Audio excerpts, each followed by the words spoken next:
라임 사태의 몸통으로 불리는 김봉현 전 스타모빌리티 회장이요. 전자 팔찌를 끊고 도주한 지 벌써 3일째가 됐습니다.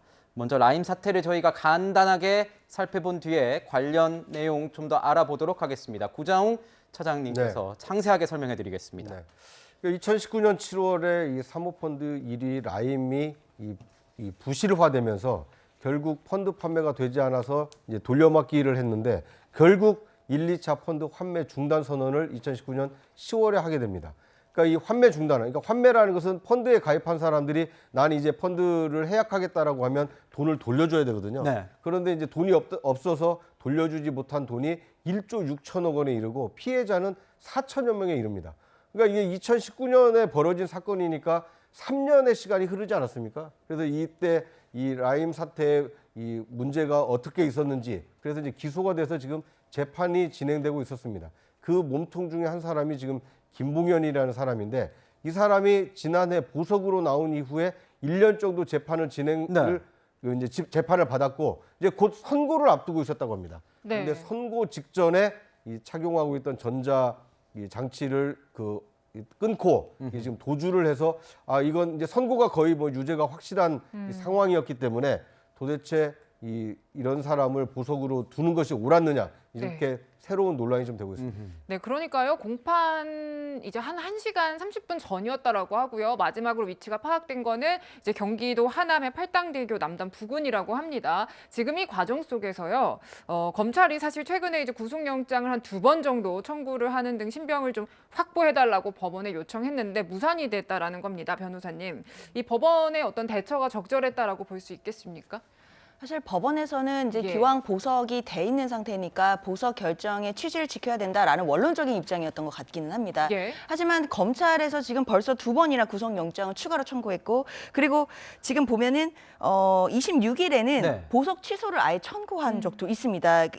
했던 이유 자체가 좀 미란 가능성이나 이런 부분들을 아마 첩보나 이제 신고를 받았던 것으로 좀 예측이 돼요. 그러면 법원에서도 검찰에서 자꾸 이렇게 구속영장을 청구하고 도주 가능성이 높다라고 했을 때는 한 번 정도 고려를 했으면 참 좋았을 텐데 너무 원론적으로 그 전에 나왔던 보석 결정을 지켜야 된다라는 취지에서 자꾸만 좀 일반적으로 접근을 했던 것 같습니다. 근데 검찰에서는 일단 도주 가능성은 좀 상당히 높게 파악을 했던 것으로 좀 보이긴 하거든요. 그리고 구속영장을 추가로 청구했다는 건 일단 도주 가능성이 높아지는 이유는 중형, 그러니까 이제 결심 공판 이후에 선고를 받게 됐을 때 중형이 선고될 가능성이 매우 높은 이제 피의자였기 때문에 그렇다면 이 피고인으로서는 도주를 할 가능성이 매우 높아지거든요. 그리고 예전에도 도주를 했던 그 경험들이 있기 때문에 그런 것들을 좀 법원에서 고려해서 좀 보석 취소나 이런 부분들을 선행했더라면 이런 일이 없었지 않았을까라는 또 뒤늦은 또 아쉬움이 있습니다. 변호사님, 지금 보면은 전자 팔찌란 얘기가 나오는데 위치 추적 손목시계를 채운다는 거예요. 그리고 전자 보석 이 제도를 통해서 석방이 됐는데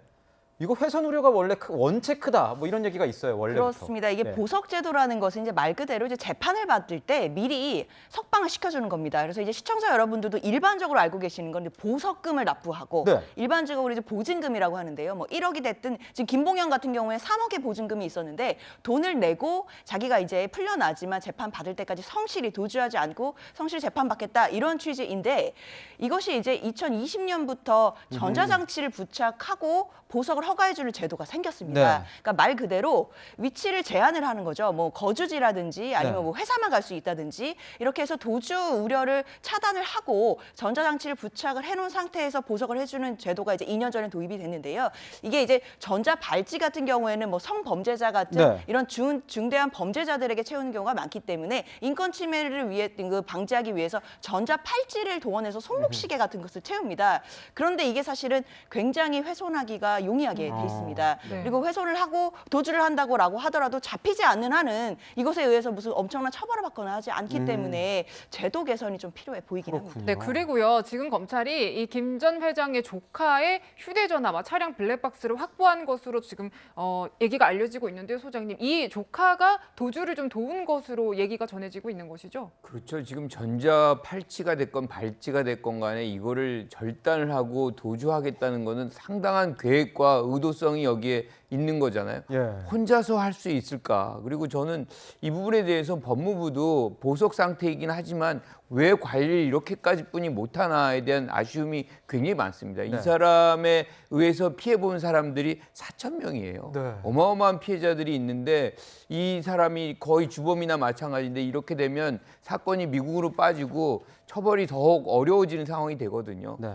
조금 더 이렇게 경계심을 가져야 될 필요성이 있겠다 이렇게 봅니다. 위원님, 지금 보면은 중국 미랑 할 가능성이 높다 그래가지고 중국이나 뭐 일본 갈 수도 있고 동남아 지역으로 갈 수도 있다 그래서 검찰이 뭐 총동원돼서 그 미랑 루트를 막고 있다고 하긴 하는데 저는 또 이게 조카예요. 조카가 휴대전화 뭐 그리고 차량 뭐 유심도 이런 거 다 바꾸고 블랙박스도 지금 다 없애는 거 아니겠습니까? 이렇게 되면은 해외 도피를 도움을 준 거니까 해외 이거 도피에 뭐 처벌은 안 되나요? 우선 친족은 뭐 범인에게 도움을 줘도 처벌은 법적으로 불가능한 모양입니다. 그런 맹점이 또 그건, 있군요. 그렇게 치고 저렇게까지 그 치밀하게 준비를 했으면은 경찰 검찰이 막아도 이미 그 도피했을 가능성이 굉장히 많죠. 그래서 이 단순한 사건보다는 라임 펀드도 그렇고 옵티머스 펀드도 그렇고 쌍둥이 같죠. 그 배후에 어떤 세력이 있는지를 반드시 밝혀야 됩니다. 시간 없지만 제가 두 가지 사례만 말씀드리겠습니다. 지금 그 원래 증권범죄 합동수사단에서 수사했었죠. 그거 추미애 장관이 해체했습니다. 그리고 금감원에서 그 청와대에 파견된 관리가 지금 라임 펀드 조금 도움 준 거 아니냐 이런 의혹도 있어요. 반드시 파헤쳐야 됩니다. 네, 지금 도주한 김봉현 전 회장 체포 소식은 저희가 채널A를 통해서 상황 전해지는 대로 전해드리겠고요. 네 분 말씀은 여기서 마무리하도록 하겠습니다. 감사합니다. 저희는 60초 뒤에 다시 돌아오겠습니다.